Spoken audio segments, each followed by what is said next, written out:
Senhor, lembrando aí dos nossos avisos semanais. Hoje, se você não está celebrando, está posta a mesa, assim como o nosso Senhor Jesus exigiu que relembrasse que o sacrifício dele em nosso favor. Todo primeiro domingo nós participamos desse cerimonial, tá bom? Amanhã, segunda-feira, 5h30 da manhã. Tira o dia 26 aí depois, viu? Que amanhã é dia 3. Não paga a minha aqui. Então, esquece o 26, é dia 3. 5h30, nossa reunião de oração. Amanhã de oração na igreja. Quarta-feira, procure o líder do seu grupo familiar. Nós vamos finalizar as programações dos grupos familiares esse ano, tá bom? Aproveite e vamos ver se nós conseguimos ter os grupos bem fortes aí, orando juntos, uns pelos outros, tá bom? Deus nos abençoe com um propósito nosso para esse ano. Aí tá certo, dia 5. Acabou tudo, não o mundo, né? Mas as atividades das sociedades. Então, dia 8 nós encerramos oficialmente. Várias sociedades vão estar se reunindo nessa data. A SAC vai se reunir às 8 horas, né? É isso? 19 horas. Aonde vai ser? Na igreja? Ok. Para a finalização das atividades dela. Os homens vão se reunir no dia 6. Na quinta, tá bom? Aqui na igreja também. Eu creio que as crianças vão se reunir dia 8, no sábado. Vão enfrentar no conselho da igreja uma partida de paintball. Olha, vamos lá. Bem perto de mim não, que eu vou mandar lá, hein? Tá bom? Procure a sua sociedade. Vamos encerrar. Bem gostoso aí essas atividades. Em fevereiro recomeça. A mocidade é dia 8 à noite, às 19 horas, na casa do Vini, casa do Vinícius, tá bom? Tá lá no grupo, acho que está nos grupos também, mas estou só lembrando aqui. Vai que alguém não tem um WhatsApp, né, essas coisas. Ótimo, próximo, nossa celebração de Natal. Hoje já começamos, hoje é dia 2, né? Já estamos no mês de Natal. Alguém poderia dizer assim, mas nem enfeitada a igreja, né? Vai ser enfeitado, viu, irmãos? É que resolveram casar no Natal aí. Resolveram casar no dia de Natal, então nós estamos aí negociando como vai ser os arranjos aí para a pessoa não casar com a igreja enfeitada no Natal. Vai sair nas fotos do vídeo lá. Era Natal ou casamento isso daí? Mas calma, viu? Dia 16. No culto infantil, no culto à noite, coral infantil cantando. Dia 23, na parte da manhã, o teatro. Dia 23, na parte da tarde, a noitezinha, né, esse horário, a cantada do coral. Se você ainda não pegou o seu cartãozinho, o seu convite, pegue lá na saída com nossos irmãos diáconos, tá bom? Convide alguém para conhecer a palavra de Deus através de canções. Vai ser muito bom. Próximo, nosso acampamento de verão. Procure o nosso presbítero Reinaldo. Nós estamos sempre dizendo isso e enfatizando para que quando chegue a data não haja nenhum tipo de desespero aí por vagas, né? Se não são muitas vagas, nós queremos organizar bem direitinho isso, tá bom? Deus nos abençoe. Temos um visitante pela primeira vez, que foi me passado aqui, o Cristiano. Eu já vou mandar ali o cumprimento dele. Fica de pé, Cristiano, por favor. Ele veio com o Fábio Góes, a gente chama aqui de Fábio Góes. Como é que você chama ele? De Fábio? É que tem 3 Fábios aqui, então ele é o Fábio Góes. Seja bem-vindo na graça e na paz do Senhor Jesus. Pastor Paulo, o Wesley, João, a Vitória, todo esse pessoal aqui, revelem o seu carinho, o carinho da igreja, pelo nosso querido amigo Cristiano, tá bom?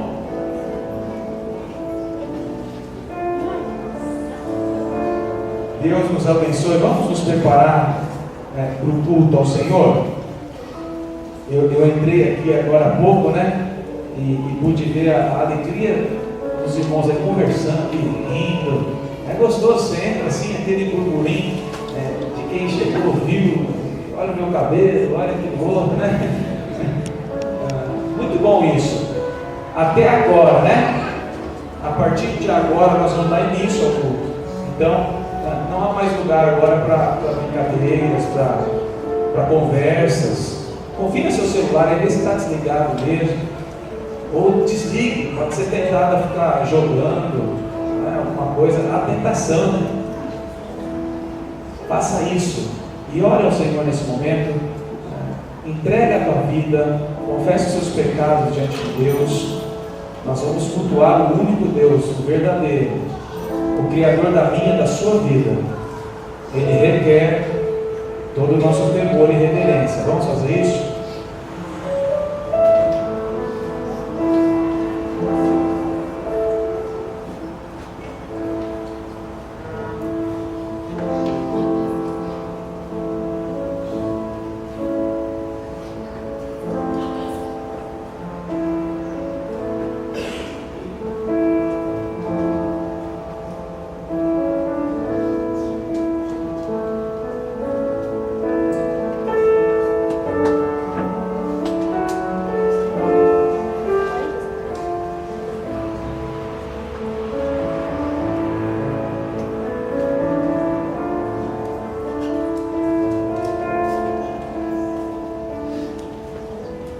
Pai, nossas vidas estão perante o Senhor nesse momento.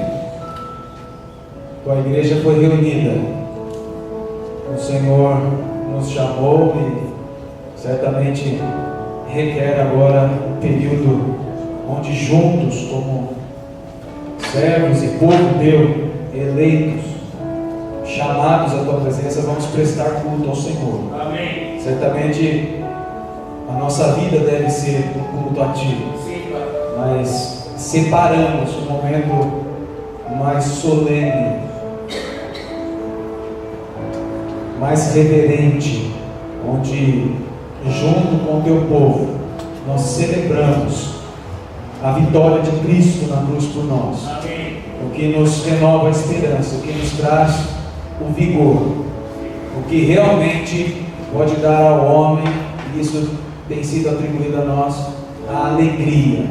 Porque vivemos num mundo caído, corrompido, temos presenciado, visto isso de diversas formas, nas mais diversas áreas, e ainda assim o Senhor nos enche de esperança, nos lembrando que ainda temos uma vida por vir, preparada para aqueles que temeram ao Senhor, para aqueles que dobraram os joelhos, reconhecendo como servos que têm um grande Deus, um grande Senhor, um Rei das suas vidas. Amém. Nós queremos te cultuar agora, Deus, de forma conveniente. E pecadores como somos, precisamos da purificação, do lavar do sangue de Jesus sobre nós nesse momento. Pedimos perdão pelas nossas falhas, e que o Senhor aceite a nossa adoração nessa noite. Nós rogamos pela tua presença, pelo agir do teu Espírito entre nós, no nome santo de Jesus. Amém. Amém. Amém. Vamos abrir as nossas Bíblias, Evangelho de Lucas, capítulo 2. Estamos no mês de dezembro, celebrando já o Natal, nascimento tão esperado, Cristo, Cordeiro Santo de Deus. Eu quero ler com os irmãos alguns textos até ou por todo dezembro que falam do nascimento do nosso Senhor e Salvador Jesus Cristo. Lucas capítulo 2, versículos 8 a 20, de forma alternada, como sempre fazemos. Os irmãos podem permanecer assentados. Eu leio os versos pares, começando do 8, os irmãos respondam com os versos ímpares. Havia naquela mesma região pastores que viviam nos campos e guardavam o seu rebanho durante as vigílias da noite. E o anjo do Senhor desceu aonde eles estavam, e agora o Senhor criou ao redor deles, e ficaram tomados de grande temor. O anjo, porém, lhes disse: não temais, eis boa nova de grande alegria, que o será para todo o povo. É que hoje nos nasceu na cidade de Davi o Salvador, que é Cristo o Senhor. E isto vos servirá de sinal: encontrareis uma criança envolta em faixas e deitada em manjedoura. E subitamente apareceu como anjo uma multidão na milícia celestial, louvando a Deus e dizendo: Glória a Deus nas maiores alturas e paz na terra entre os homens, a quem Ele quer bem. E ausentando-se eles, os anjos para o céu, diziam aos pastores uns aos outros: Vamos até Belém e vejamos os acontecimentos que o Senhor nos deu a conhecer. Foram apressadamente e acharam Maria e José e a criança deitada na manjedoura. E vendo, divulgaram o que lhes tinha sido dito a respeito deste menino. Todos os que ouviram se admiraram das coisas referidas pelos pastores. Maria, porém, guardava todas essas palavras, meditando-as no coração. Voltaram então os pastores, glorificando e louvando a Deus por tudo que tinham ouvido e visto, como lhes fora anunciado. Amém? A forma com que esses pastores voltam é muito interessante. É a forma como nós devemos nos apresentar a Deus em culto pelo nascimento de Jesus, glorificando, louvando pelo que nós já ouvimos e pelo que também nós já vimos do poder de Deus. Mas eu quero me atentar aqui a esse versículo 14, quando diz que os anjos ou a milícia celestial, primeiro veio um anjo, depois juntamente com ele a milícia celestial, vários anjos, louvando a Deus, como que cantando, né? Glória a Deus nas maiores alturas. Então, houve festa nos céus, mas também festa na terra, e paz na terra entre os homens a quem Ele quer bem. Isso me chama muita atenção, não só pelas palavras bonitas que já foram decoradas nesse versículo, né? Mas porque certa vez um anjo caído veio trazer a guerra. Lá no Éden, também um anjo não veio trazer a paz, e sim a guerra. E nós nos entregamos como raça humana, pecamos, caímos e ficamos destituídos da glória de Deus. Estávamos como inimigos de Deus, atraídos por um anjo caído. Mas graças a Deus que na plenitude dos tempos, outros anjos, aqueles que honraram ao Senhor, aqueles que não desobedeceram, que se mantiveram fiéis, vieram trazer agora a notícia de paz. Eles mesmos agora vêm restaurar pelo sangue de Cristo, agora vai trazer a notícia de restauração de paz com essa humanidade que havia se corrompido com a presença de um outro anjo lá atrás na história. Que grande bênção de Deus para nós. Só nos resta louvar, bendizer, cantar, glorificar, como está aqui no versículo 20. Eu convoco a igreja que se coloque de pé então, e com muita alegria celebre o Natal, o nascimento do nosso Salvador, cantando o hino 239, e tem a sua letra baseada nesse texto de Lucas também. Hino 239, com muita alegria vamos celebrar, honrar, louvar ao nosso Deus.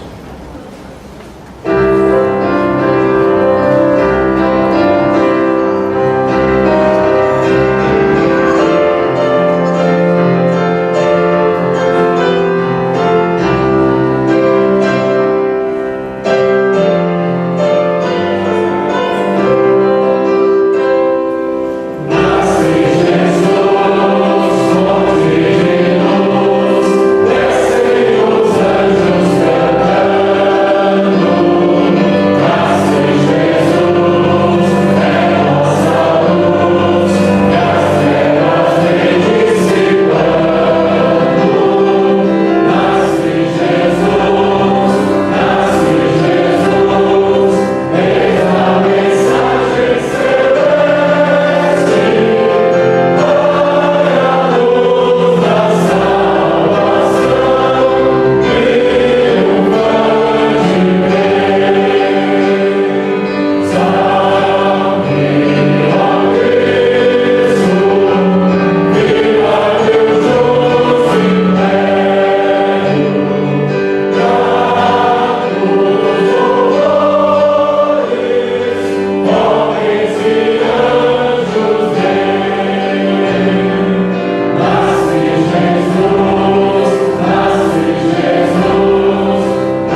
ao Senhor pela graça maravilhosa de enviar o seu Filho unigênito, Jesus Cristo, o Deus Filho encarnado, para morrer por nós e clarear a nossa mente, nosso coração, que estava em trevas pelo pecado.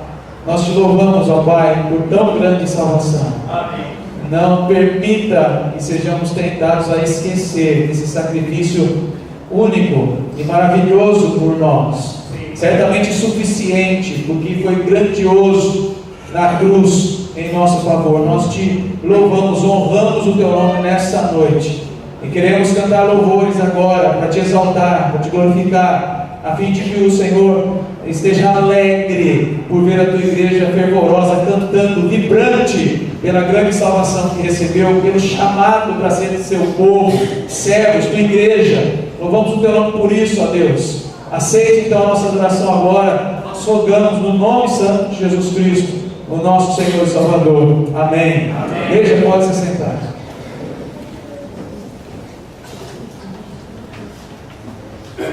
Graça e paz, igreja. Amém. Queria compartilhar com os irmãos a palavra do Senhor que está em João 14, versículos de 7 a 9. Evangelho de João, capítulo 14, versículos de 7 a 9.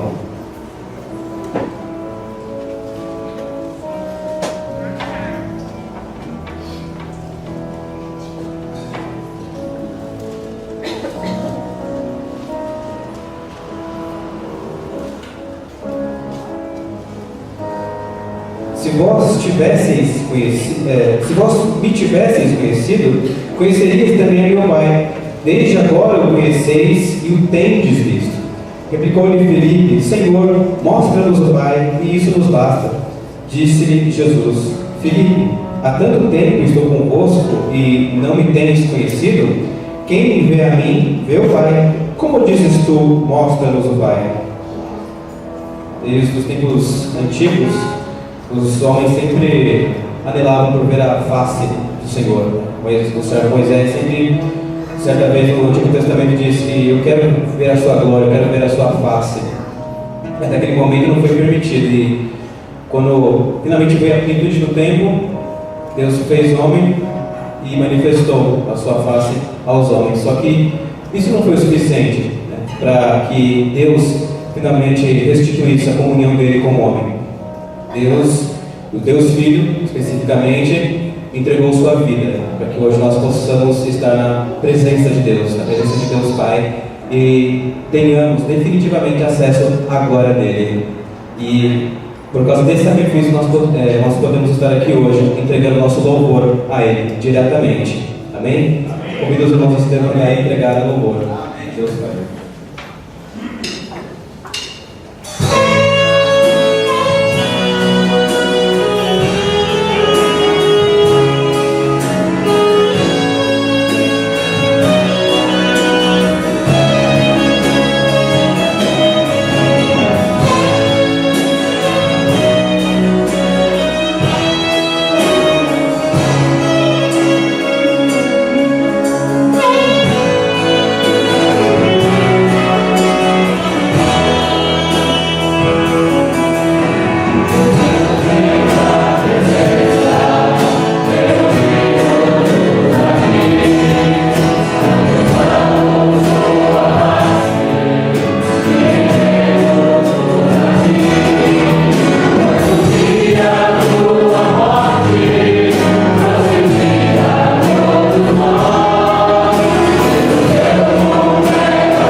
Senhor Deus é santo, o Senhor Jesus nos deu completo acesso a esse Deus que é santo. Sua santidade não permitia que nós tenhamos acesso a Ele. Somente através do Santo de Deus, que se encarnou e pôde se sacrificar por nós, que nós podemos ter acesso ao Santo.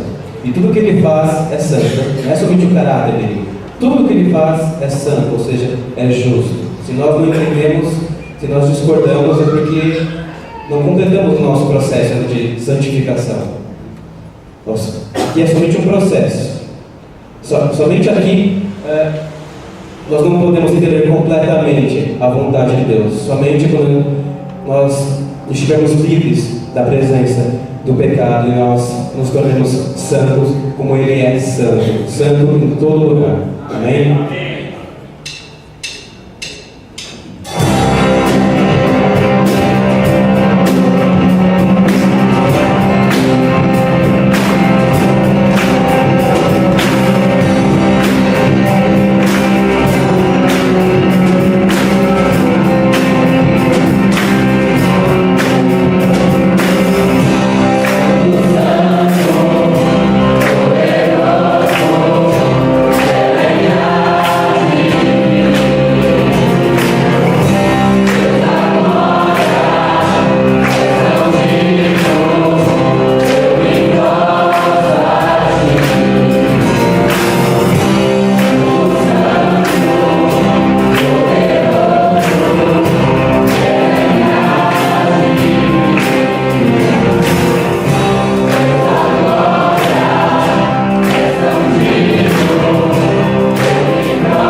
Como a gente gosta de se enganar.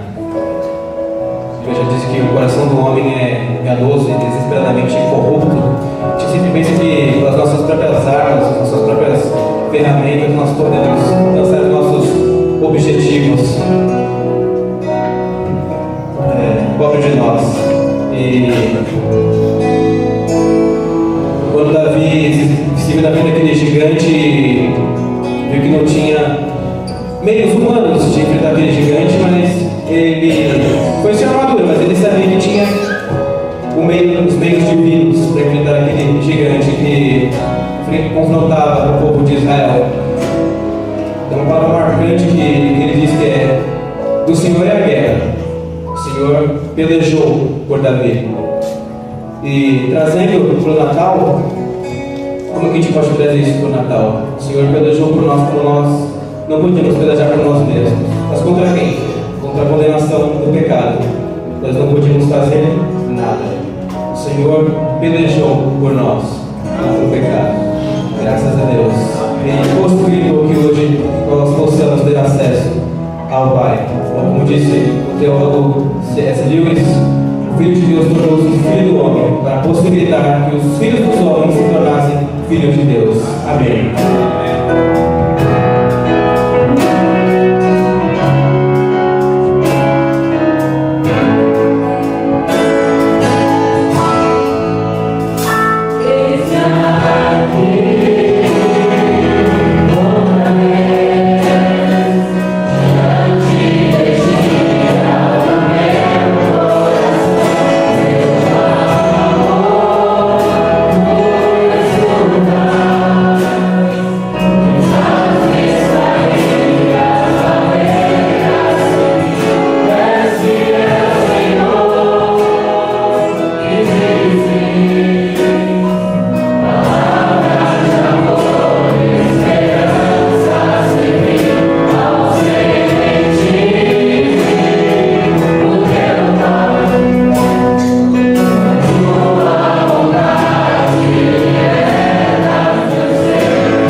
de orar pelas crianças que vão ter o culto apropriado ou a mensagem, né? Estão em culto já, a mensagem apropriada aos seus corações. Eu pedi ao Davi para orar, para nós intercedermos também. Os irmãos intercedam juntamente comigo pela vida da Magali, né? Que está internada, e o irmão do Walter Judson, agora à tarde também, não esteve bem, por isso os nossos irmãos estão lá com eles no hospital agora. Vamos interceder por isso, pelas crianças também, né? Que vão estar ouvindo a mensagem, e nós, é claro. Ó Pai, o Senhor sonda e conhece todas as coisas, o Senhor é o dono e rei do universo, nada escapa do teu controle, e tudo concorre para cumprimento dos teus propósitos. Amém. Nós queremos, dessa forma, colocar a vida das nossas crianças diante do Senhor, para que elas aprendam de Jesus e cresçam temendo o Salvador e Senhor da vida delas. Queremos orar pelas nossas vidas, para que a recepção da palavra agora, aquele que é o mais importante no culto, realmente faça a diferença aos nossos corações, e nós com humildade possamos recebê-la. Também colocamos as nossas vidas diante do Senhor, os nossos problemas, as situações difíceis que temos enfrentado. Queremos que o Senhor nos console, nos ampare e nos dê o renovo enquanto esperamos o teu agir. E colocamos especialmente nas tuas mãos a vida da Magali, da sua família, e do Judson, irmão do nosso amado irmão Walter. Estão hospitalizados, carentes, ó Deus, do auxílio do Senhor acima dos médicos. E nós cremos que o Senhor é poderoso e já os está visitando. Mas cabe a nós, e o Senhor deseja que seja assim, que intercedamos por eles, a fim de que seja cumprido os teus propósitos através da nossa oração também. Por isso nós nos colocamos humilhados na tua presença, na vida desses irmãos tão especiais, para que o Senhor os cure, os levante, os liberte dessas cadeias, e assim eles possam mais à frente proclamar e agradecer a bondade do Senhor sobre a vida deles. Amém. A nossa oração agora, esteja conosco, nos traga a tua palavra, nos abençoe agora, Deus, naquilo que não conseguimos falar da tua palavra, que o Senhor tenha misericórdia de nós e fale por nós, no nome de Jesus. Amém. A igreja pode se sentar.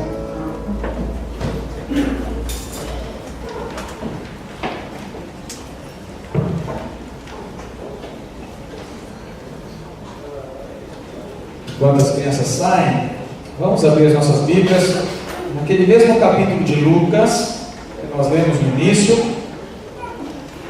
Nós lemos os versículos 8 para frente, né? Até o 20. Agora nós vamos ficar com o início do capítulo. Lucas, capítulo 2.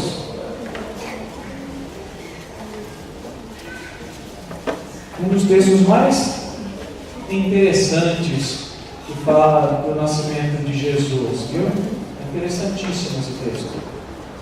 Lucas 2, versículos de 1 a 7, diz assim: Naqueles dias foi publicado um decreto de César Augusto, convocando toda a população do império para recensear-se. O primeiro recenseamento foi feito quando Quirino era governador da Síria. Todos iam alistar, cada um à sua própria cidade.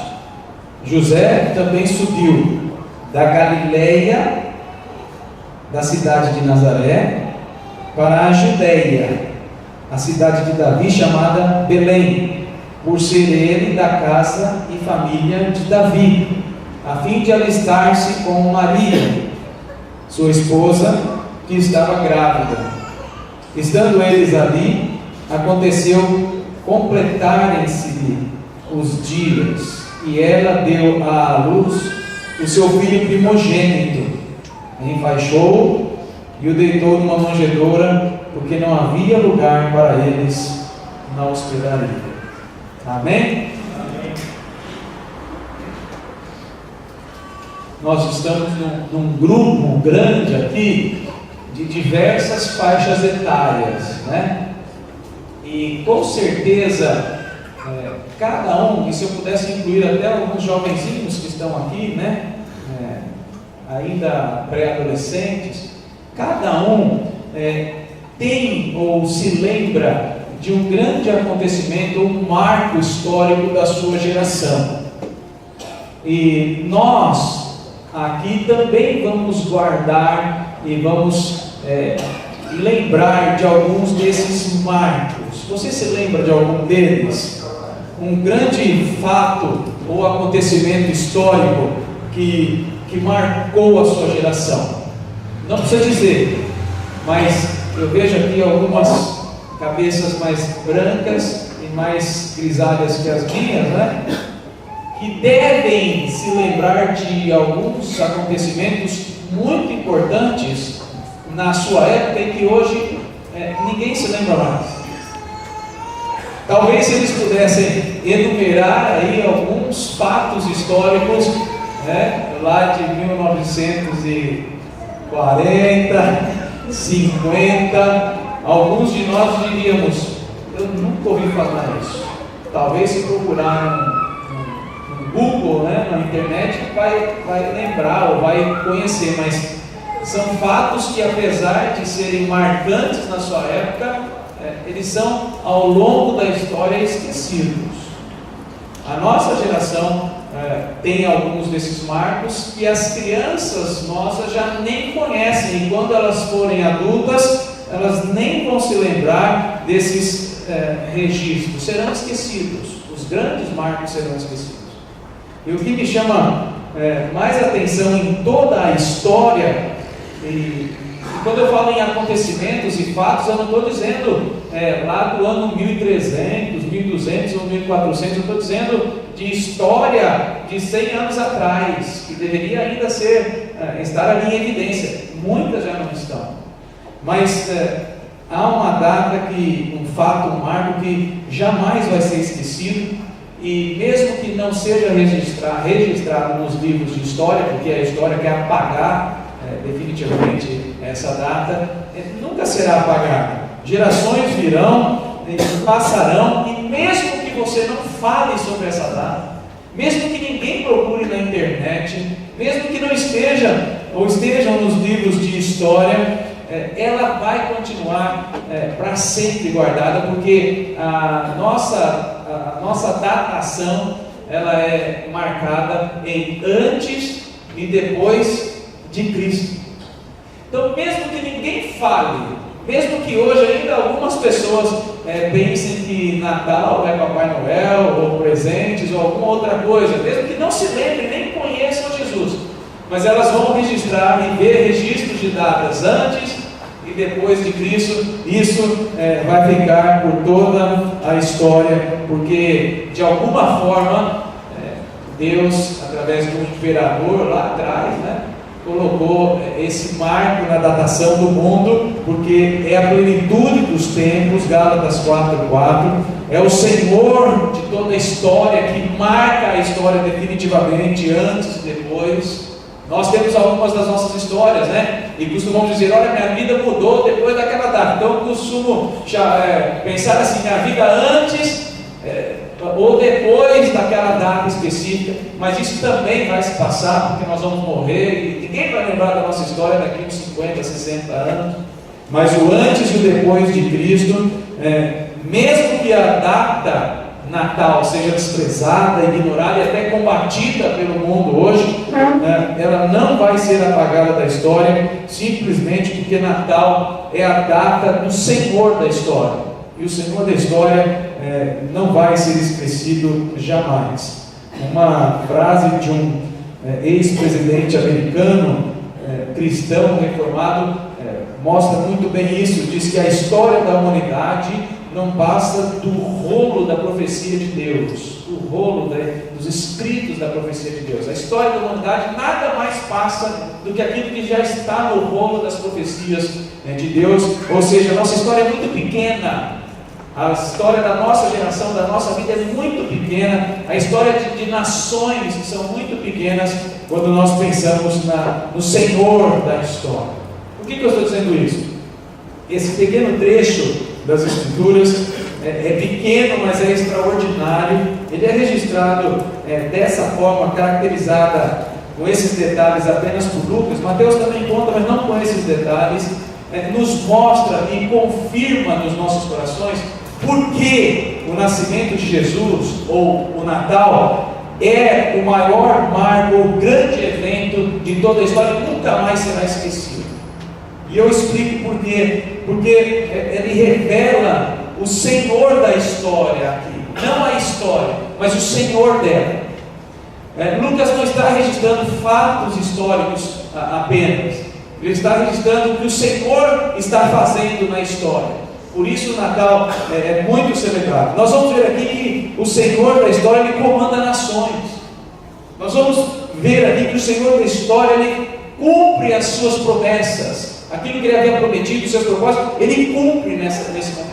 E nós vamos ver também que o Senhor da história, por ser Senhor da história, ele é servido pelos homens de diversas formas. Todos os homens, na verdade, existem como estivessem a serviço desse grande rei, desse Senhor da história. Então, Natal, e nós começamos hoje, no primeiro domingo de dezembro, a pensar nesse tema.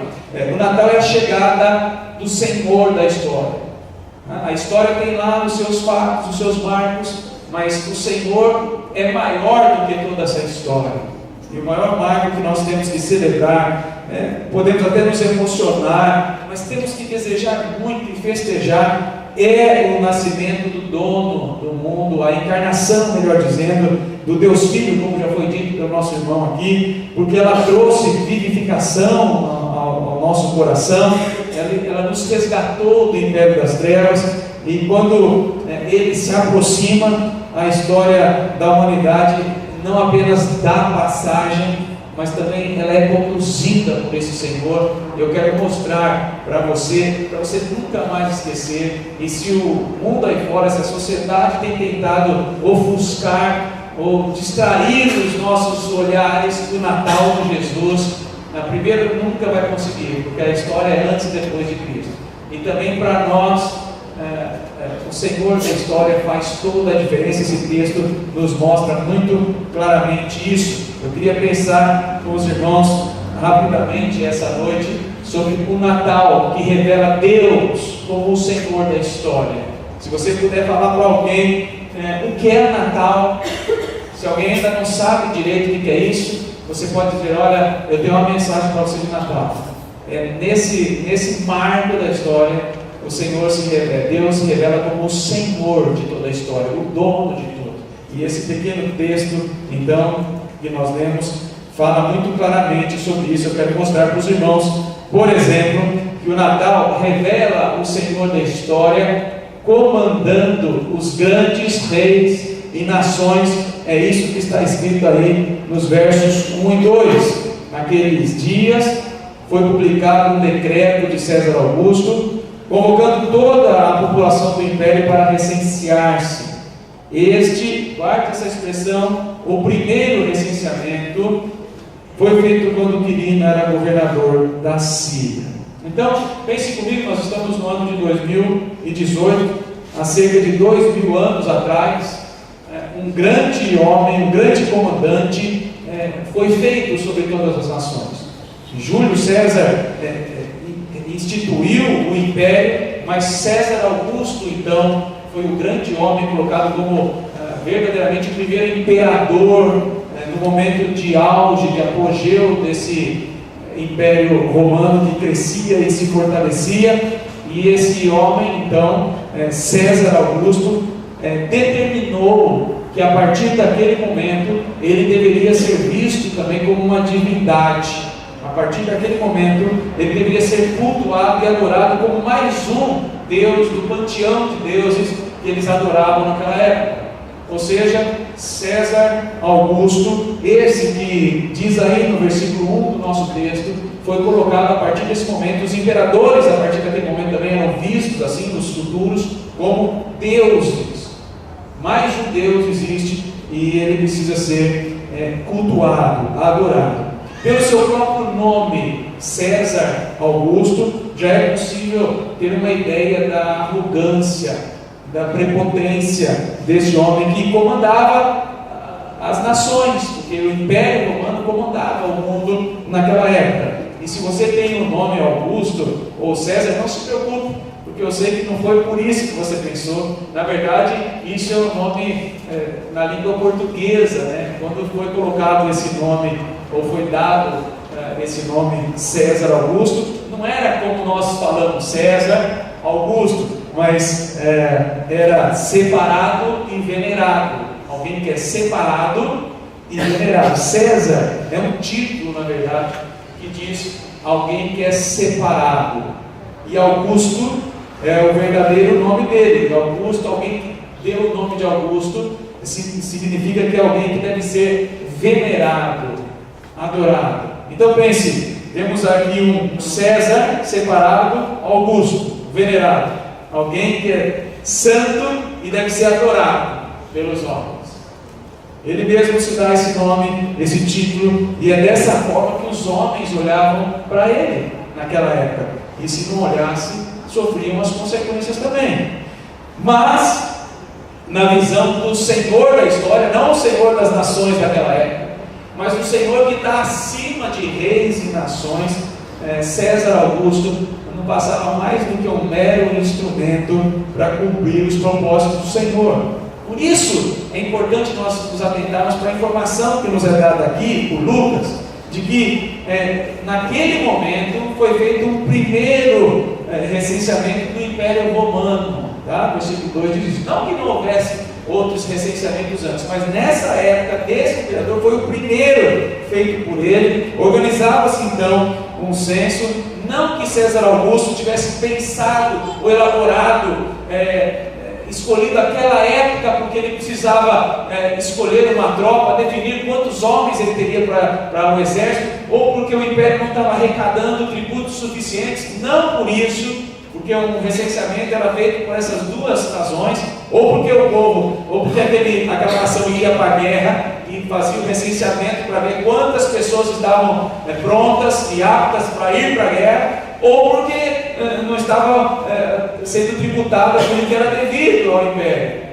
Então fazia-se o recenseamento para descobrir quem estava omitindo os tributos a Roma. Não era por esse motivo, porque nós estamos tratando aqui de um império, como eu disse, que está no seu apogeu, muito riquíssimo, estava em alta, tinha muitos valores, um exército poderosíssimo. Tá? Então esse recenseamento, eu creio que César Augusto nem se ligou, nem se importou de que é o próprio Deus que o estava incitando, porque era preciso que Deus mandasse José e Maria para Belém. E alguém podia até pensar, por que Deus não colocou no coração de José e Maria? Poderia ter feito isso, coloca no coração dele, vai lá para Belém. Poderia ser dessa forma. Poderia ser que algum parente o chamasse, ele não era lá das regiões da cidade de Davi, de Belém, podia ser um parente que estivesse lá e precisasse que ele fosse lá. Enfim, podia ser diversas formas Deus agindo para que José e Maria fossem da Galileia, da cidade de Nazaré, para Belém. Mas Deus quer mostrar quem é o Senhor da história. E pega o homem, então, que se achava o Deus e que se fez Deus naquela época, e que tinha para os homens grande poder, e que era visto pelos homens como alguém muito poderoso, um Deus. Então Deus quer agir dessa forma. Podia incitar o coração, como fez com outros servos: vai para lá, ou vai para cá, ou não vai para lá e nem para cá, ou por diversos outros motivos. Mas Deus quer por esse motivo específico. Ele quer mostrar que Ele comanda, inclusive, o grande rei, a grande nação, o grande império da época. Porque a profecia deveria ser cumprida. Miqueias, capítulo 5, versículo 2: E tu, Belém Efrata, pequena demais para figurar como um grupo de milhares de Judá, de ti me sairá o que há de reinar em Israel, e cujas origens são desde os tempos antigos, desde os dias da eternidade. A profecia precisava ser cumprida. Deus podia usar de diversas formas para movimentar esse casal até Belém, mas mas Ele quer fazer-nos entender, naquela época também, quem é o verdadeiro Senhor da história, quem comanda toda a história. Pense nisso, eu creio que é algo fantástico, a forma, o movimento como Deus faz para levar esse casal aonde Ele quer, para mostrar quem comanda as nações, para que Lucas não deixasse de registrar isso, que Deus interveio no coração de um grande imperador, promoveu o recenseamento sem motivo, já eram ricos demais, já estavam no poder, não era momento de guerra, todos estavam submetidos ao império, não foi para levantar número de exército, foi porque Deus interveio no coração de um grande homem ímpio, para que todos soubessem, pela história registrada depois, quem era o Senhor da história. Pense nisso, porque nós muitas vezes nos esquecemos quem é o Senhor da história, e não nos valemos e não nos apropriamos daquele movimento que Deus tem feito nas nossas vidas, na nossa geração, para que Ele seja adorado, para que Ele seja cultuado, para que de alguma forma os propósitos dEle sejam cumpridos. Portanto, tudo aquilo que tem acontecido na minha e na tua vida, nada mais é ou está acontecendo de que o Senhor da história está regendo as nossas vidas, as nossas igrejas. Tudo está sob a regência daquele que tem o cetro, que é todo poderoso.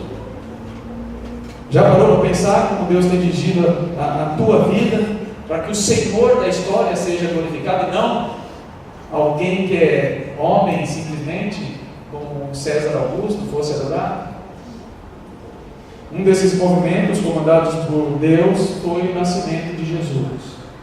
Por isso não há como passar em branco, para a igreja pelo menos, o significado do Natal. Qual valor nós temos dado ao Natal? É um motivo de festa, de celebração, de culto, porque o Senhor mostrou quem era o dono dessa história, e Ele quer falar no teu coração, você também que muitas vezes está aflito, que pensa que alguém esqueceu de você, que tudo está regido, orquestrado por aquele que comanda todos os corações, todas as relações, todos os movimentos da terra. Deus te abençoe, cuide do seu coração para você não pecar contra isso, e festeje o Natal, que é um desses movimentos que mostra quem é o Senhor da história. Mas Natal revela Deus como o Senhor da história, cumprindo as suas promessas. Isso está lá no versículo 2 também, mas mais na parte final do versículo 2. Há um detalhe aqui muito bonito e interessante que os irmãos têm que perceber. No versículo 2 diz lá: este o primeiro recenseamento foi feito quando Quirino era governador da Síria. O que levou Lucas a registrar no texto bíblico? Já parou para pensar nisso? O que levou Lucas a registrar no texto bíblico que Quirino era governador da Síria? O que isso tem a ver com a história de Jesus? O que isso tem a ver com o nascimento de Jesus? Já parou para pensar nisso? Que relação Quirino, governador da Síria? Síria é um outro país que não Israel, está ao norte de Israel. O que Quirino tem a ver com o nascimento de Jesus? Pense no texto bíblico aqui, vamos tentar entender a geografia aí, da situação, né? Nós estamos lá com José e Maria na Galileia, tá? Eu poderia colocar a Galileia aqui em cima, cidade de Nazaré. Galileia é a região, Nazaré é a cidade que eles estão, e eles vão subir, porque é uma subida, mas no mapa nós viríamos mais abaixo, né? Mas subir porque o terreno é em aclive, né? Então eles estão na Galileia, na cidade de Nazaré, e estão indo para Belém, na região da Judéia. É isso que o texto diz. A Síria está lá em cima, acima da Galileia, é ao norte de Israel. Pense que o governador da Galileia naquela época era Herodes Antipas, e o governador da Judéia era Herodes Arquelau. Se fosse falar de algum governador ou de algum rei da época que estivesse abaixo de César Augusto, falaria de Herodes Antipas, rei da Galileia, ou Herodes Arquelau, rei da Judéia. é da onde José e Maria estão indo, da Nazaré, Galileia, para Belém, Judéia. Qual a relação, então, para Lucas se referir que nesse primeiro recenseamento foi feito quando Quirino era governador da Síria? A resposta é profética, irmãos. Por isso que é o cumprimento das promessas de Deus. Natal revela isso.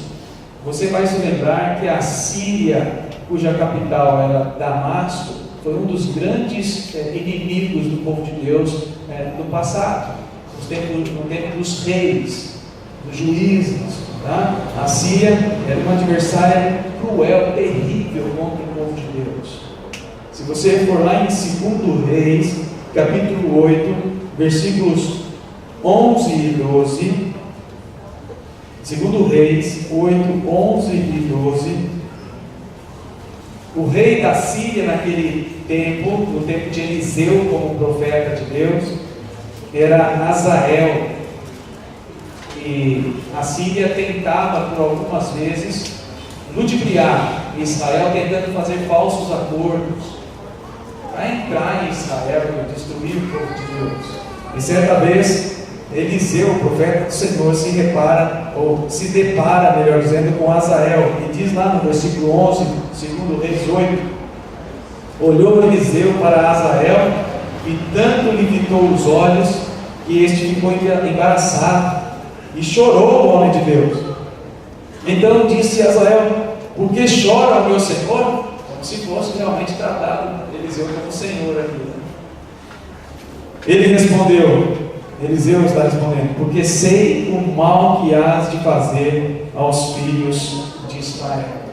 Essa era a Síria, capital Damasco. E a Bíblia tem várias profecias contra Damasco, contra a Síria, não especificamente, naquele momento sim, literalmente, mas não somente ou especificamente a Síria ou Damasco, mas ela representando as nações que são contra o povo de Deus, que atacam o povo de Deus. A Bíblia tem diversas promessas usando a Síria como exemplo, usando Damasco, por exemplo.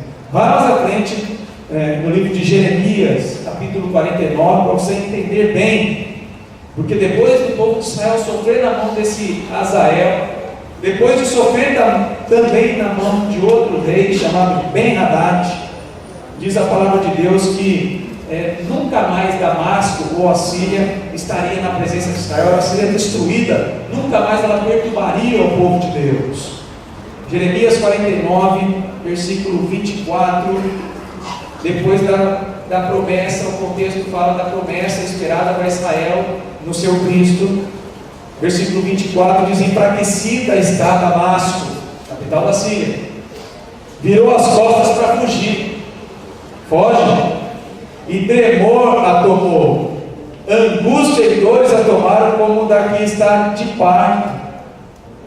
25, como está abandonada a famosa cidade, a cidade de meu fogueiro, portanto, cairão os seus jovens nas suas praças, todos os homens de guerra serão reduzidos a silêncio naquele dia. Ó, a promessa no livro de Jeremias, que naquele dia, Damasco, a Síria, uma das grandes adversárias do povo de Deus, seria exterminada. Naquele dia, diz o Senhor dos Exércitos, referência ao Natal aqui: acenderei fogo dentro do muro de Damasco, do lado de dentro, o qual consumirá os palácios de Ben-Hadad. Então, havia uma profecia de que um dia o Cristo do povo de Israel se levantaria.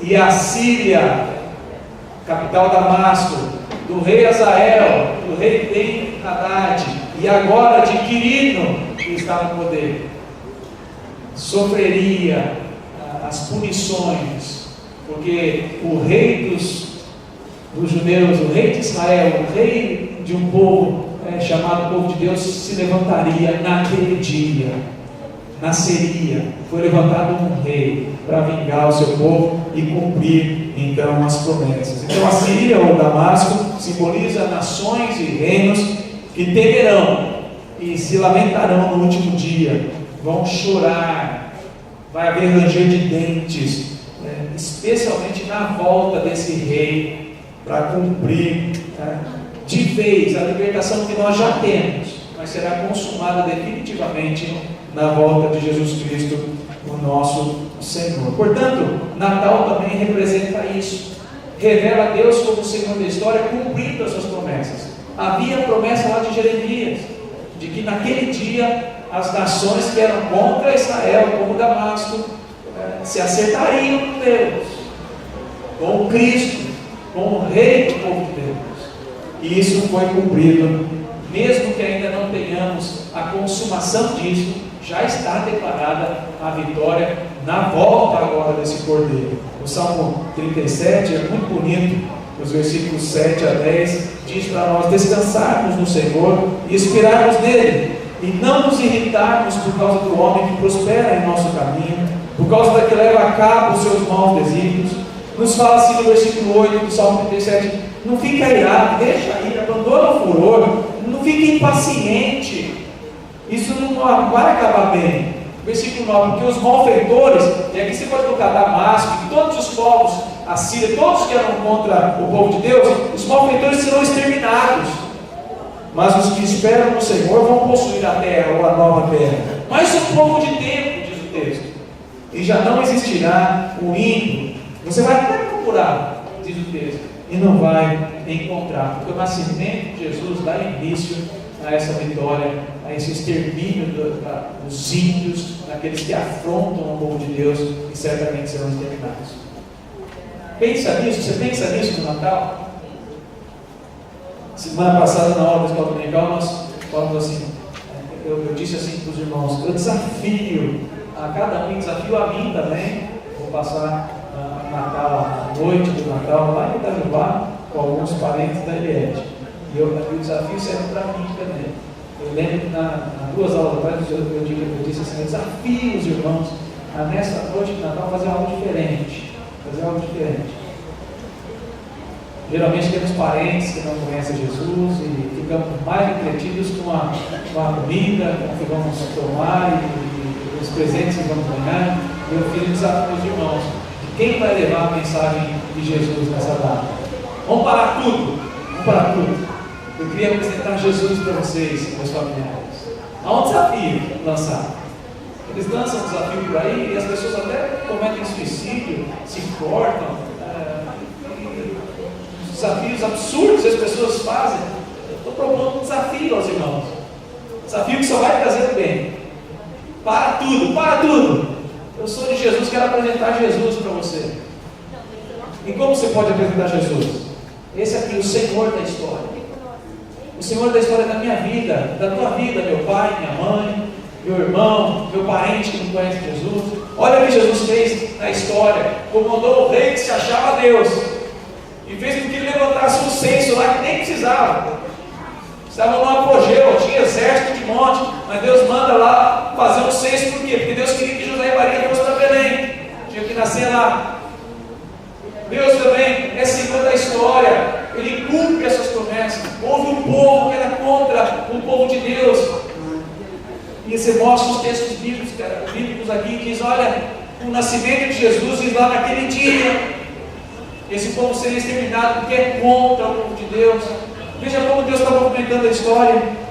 E por fim, você pode mostrar então a sua vida e pedir, ou rogar, ou suplicar por Deus para que a vida dos seus parentes, aqueles que vocês vai estar reunidos no Natal, sejam servos, porque o Senhor da história, ou melhor, Deus se faz o Senhor da história, se revela quando é servido pelos homens também. Isso está aqui no nosso texto, nos versículos 3 a 7. Diz lá, todos iam alistar-se, e cada um a sua própria cidade, versículo 3. Também José, presta atenção nessas palavras que eu vou tentar enfatizar aqui. José também subiu, guarda isso, subiu. Poderia falar que foi, mas diz que subiu. Da Galiléia, da cidade de Nazaré, para a Judéia, cidade de Davi chamada Belém, por ser ele da casa e da família de Davi, a fim de alistar-se com Maria, sua esposa, que estava grávida.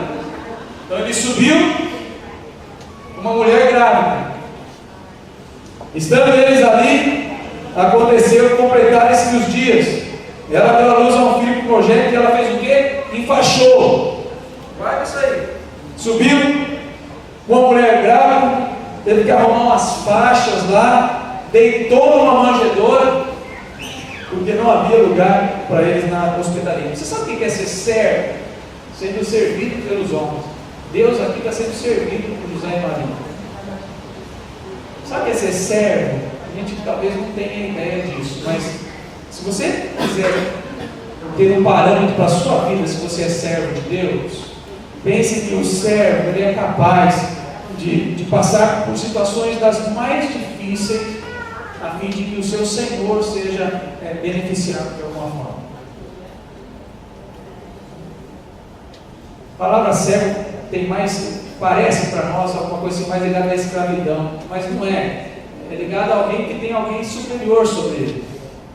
Se você é um bom trabalhador, você faz de tudo para que o seu chefe seja beneficiado, que a empresa seja beneficiada, você também vai ser beneficiado com isso.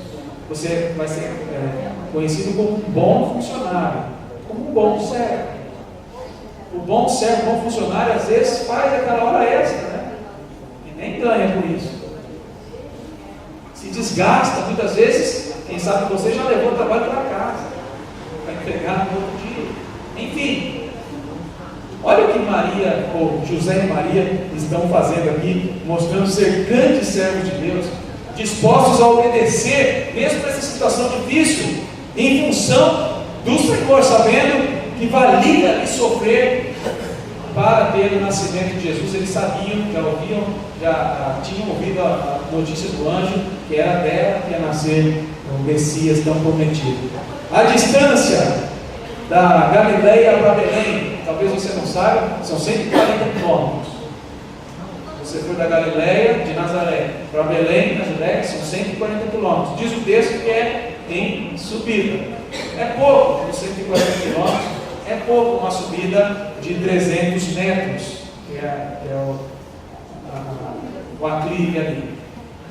Tudo bem, eu considero também que em 140 metros, 140 quilômetros, 300 metros, ele vai se dissipando aí, mas é subida, não é descida. Não se esqueça também como foi essa viagem. Uma mulher grávida aqui, por muito menos as grávidas hoje já passam mal e a gente sabe o que é, né? E tem que levar correndo para um hospital, carro, Uber, seja lá como for. Aqui nós não temos estrada direito.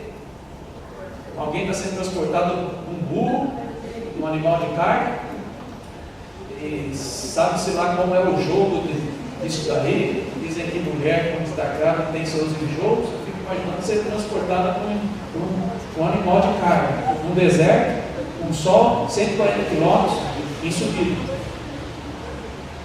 Não bastasse, está chegando a hora de nascer a criança. Está chegando a hora, o que é mais apreensivo ainda. Não tem, chega lá, não tem lugar para se hospedar. Vão para um curral. E lá encontram um buraco na rocha, que era a manjedoura, lugar onde é colocado ali a alimentação dos animais. Nós vemos hoje os presépios, né? Tão bonitinhos. Vem lá nas figurinhas e procure lá, você não vai ver nenhum feio. Tudo bonitinho. Mas não foi assim. É uma imagem que não é a verdadeira. Na verdade, uma caverna escura, um buraco no meio da rocha ali, sem muita higiene, sem muitos preparos, mas eles são servos de Deus.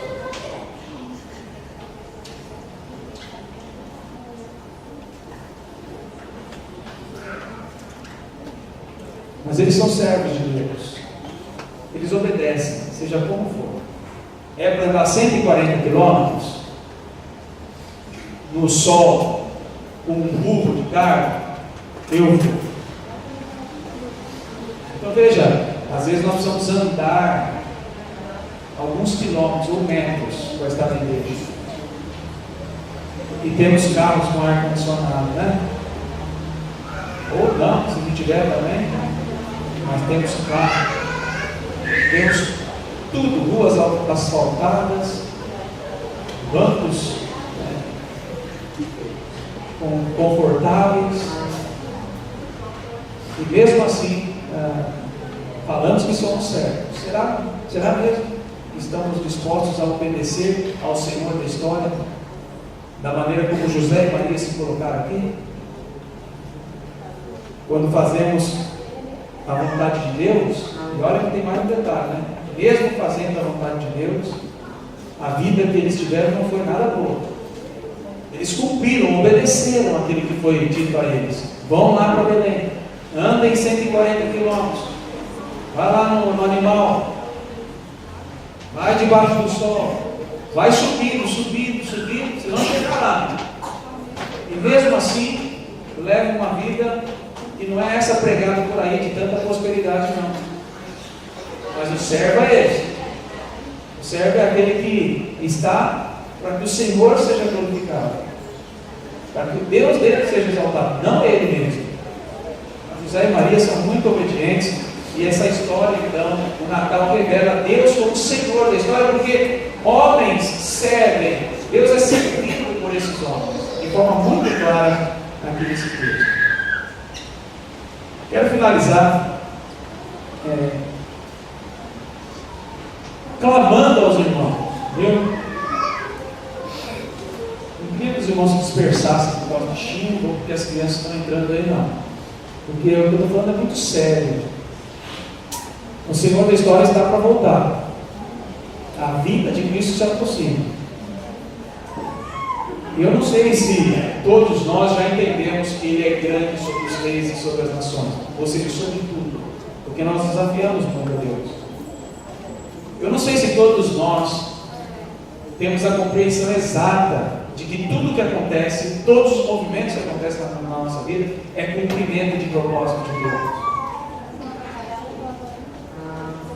Eu não sei se todos nós sabemos que Deus é glorificado na história porque nós somos obedientes e o servimos. E eu te mostrei como que é servir. Eu moro muito longe, a 2-3 quilômetros da igreja, e tenho um carro. E isso hoje eu não vou conseguir. Talvez nós precisamos compreender direitinho o que é Natal, o que é nascimento de Jesus. Porque é muito bonito ouvir falar e cantar que Ele veio para nos livrar da condenação do pecado. Ótimo, perfeito. E daí, se isso só vale como um jargão para a minha vida? Você quer passar pela história ou quer fazer parte dessa história? Você quer fazer parte? Comece a desejar o Natal. Comece a se alegrar nessa data. Certa vez alguém disse assim: o Natal para mim é triste. O Natal para mim é triste porque perto dessa data morreu uma pessoa muito especial na minha vida.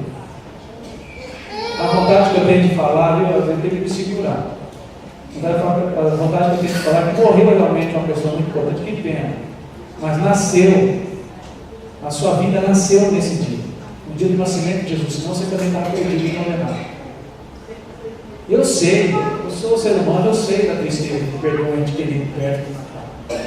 Mas ainda assim, tem uma mensagem muito maior, muito mais esperançosa, que é o nascimento daquele que nos livrou da condenação eterna. Precisamos entender isso. Ele é rei, e sobre todos, Ele cumpre suas promessas, e que Ele precisa ser servido por nós. Deus te abençoe, que essa seja a mensagem de Natal, ou mais uma das mensagens de Natal para a sua vida. Amém? Vamos nos preparar para a ceia do Senhor. Se você entendeu essa mensagem, eu creio que você está apto para participar da ceia do Senhor. Ore a Deus enquanto a nossa irmã toca um cântico para nós. Momento de você colocar sua vida diante do Senhor. Se de alguma maneira o Espírito Santo te mostrou que é preciso mudança, que é preciso renovação, faça isso, peça ao Senhor isso agora em oração.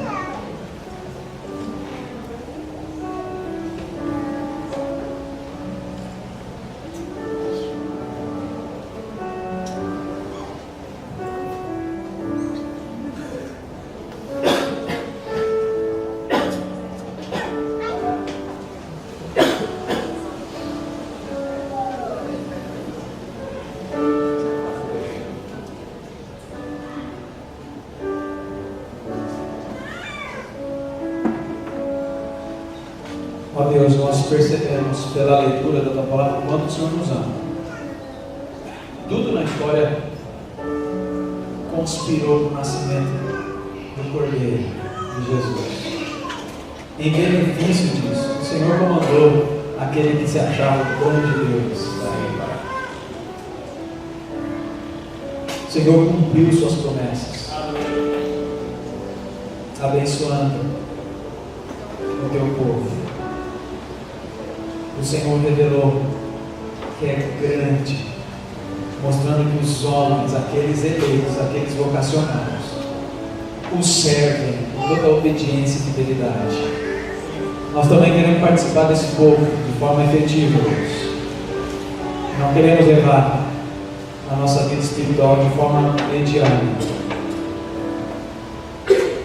Queremos a cada dia aprimorar, termos ou desenvolvermos a santificação, começada pelo Senhor em nossas vidas com a implantação do teu Espírito. Amém. E se o inimigo ainda tenta nos roubar isso, fazer-nos pensar que nada disso tem tanta importância, então venha com o teu Espírito, Deus, e faça a tua obra sobre nós, de forma com que nós nos rendamos, enquanto o Senhor coloca a mão sobre aqueles que são teus. Sim. E os rebaixam ao teu senhorio, a fim de que estejam rendidos definitivamente e não consigam sequer lutar mais contra as tuas vontades, contra o teu querer, e sintam dor, remorso no coração quando pecam, a ponto de não só parar no remorso, mas pedirem o arrependimento em Cristo Jesus, no sangue do Cordeiro. Amém. E assim o Senhor traga a paz, essa paz que excede todo o entendimento, ó Deus, aos nossos corações. Nos prepare então para a ceia do Senhor. Amém. Prepare para esse momento tão especial, onde vamos ingerir alguns elementos aos quais nós santificamos agora, separamos para uso espiritual, a fim de trazer renovação ao nosso coração. Amém. Guarde-nos nesse momento, Deus. Nós rogamos em Cristo Jesus. Amém. Amém. Queria chamar aqui à frente os nossos irmãos, presbíteros, para que tomem assento.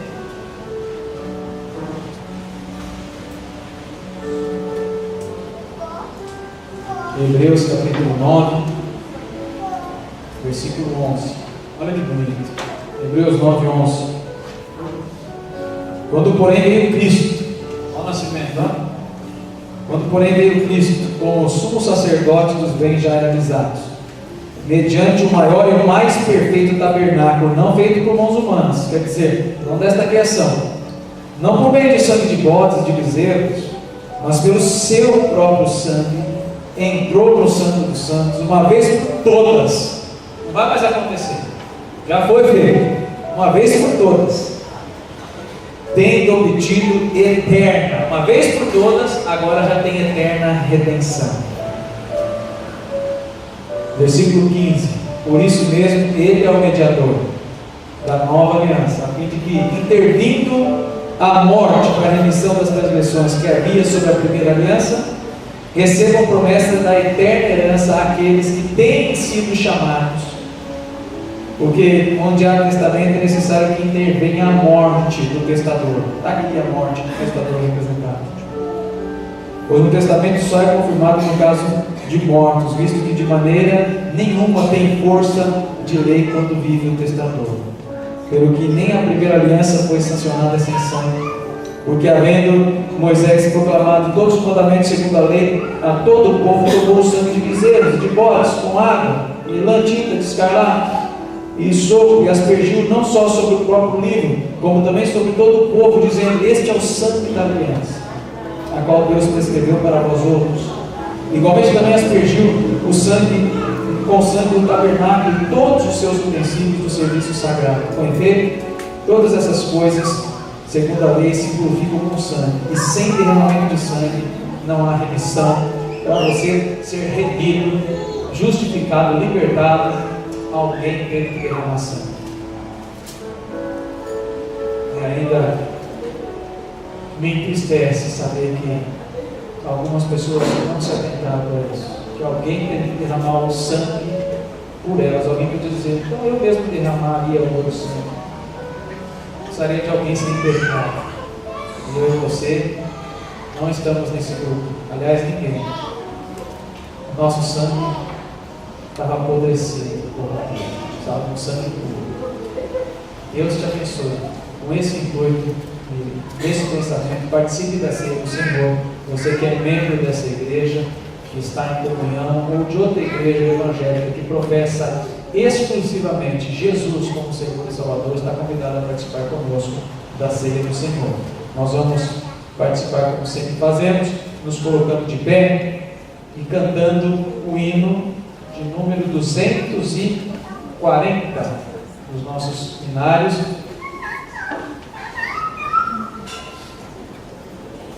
Assim que você participar, poderá se assentar.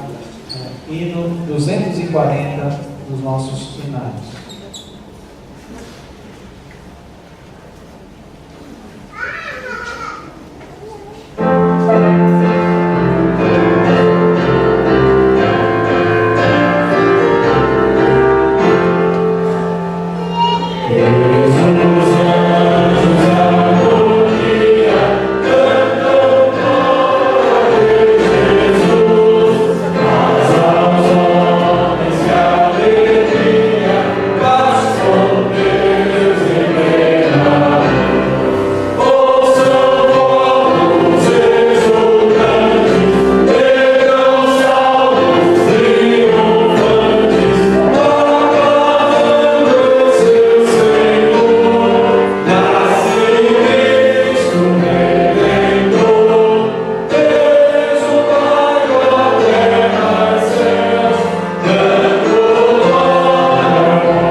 Os irmãos que participaram do pão, por gentileza, se coloquem de pé novamente para facilitar a distribuição do cálice.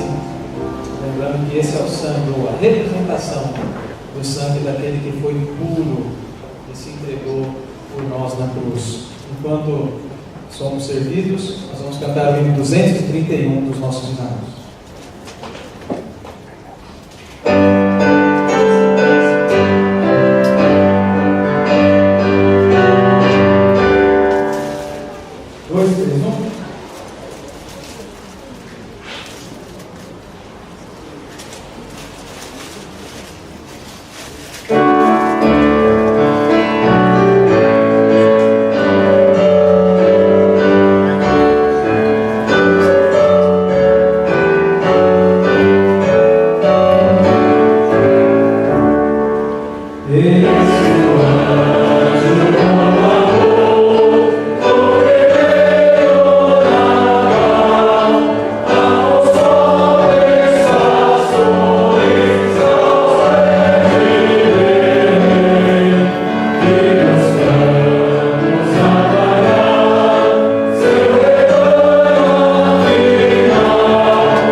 Nós estamos encerrando o nosso culto, mas não poderíamos terminar de forma tão gostosa, prazerosa, quando nós recebemos hoje na nossa igreja, como membros, oficialmente, por transferência, os nossos irmãos Fábio, Cibele e Davi. Eu queria que os nossos irmãos se assentassem. Eu queria chamá-los aqui à frente, tá? O Fábio, a Cibele e o Davi.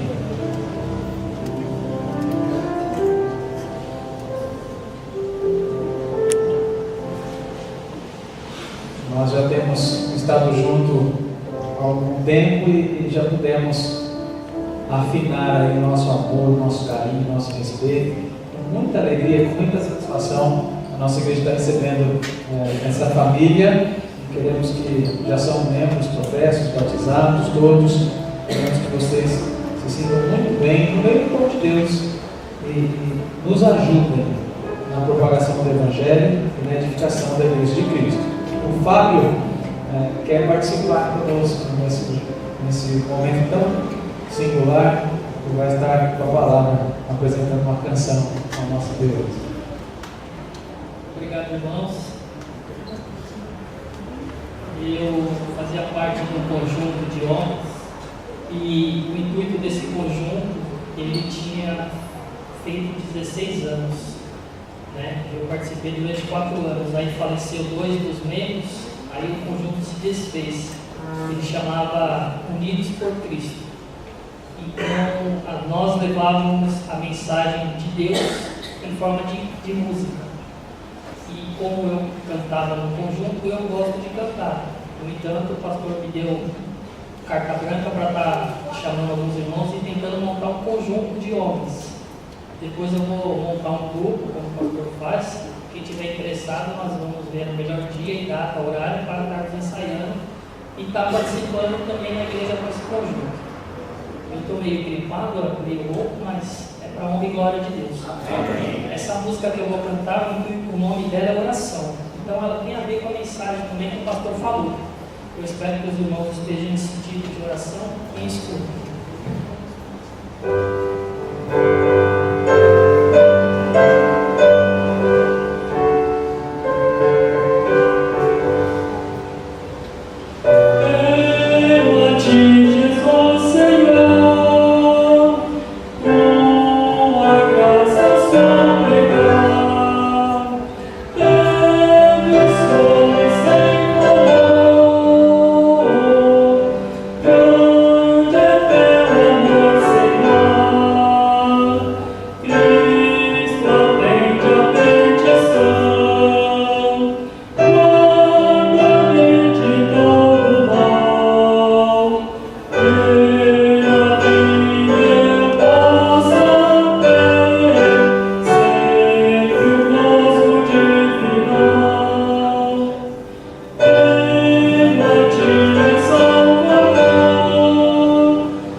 Graças a Deus, né?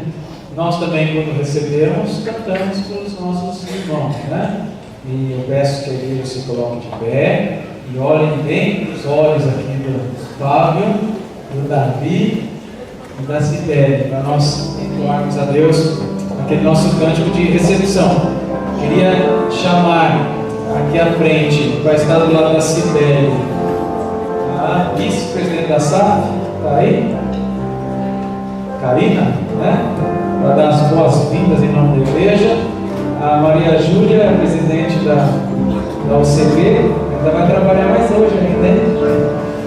E o Alexandre está lá em cima, o Everton, né? Que é o vice-presidente da OPH, para abraçar aqui, e que vocês, através dessas vidas, sintam um abraço de toda a igreja e nos ajudem no trabalho do Senhor.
vamos orar encerrando o nosso culto.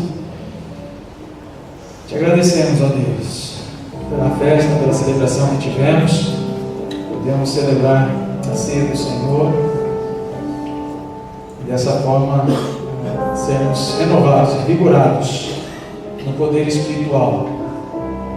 Nossa fé continua preservada em Cristo Jesus. Louvado seja o teu nome por isso.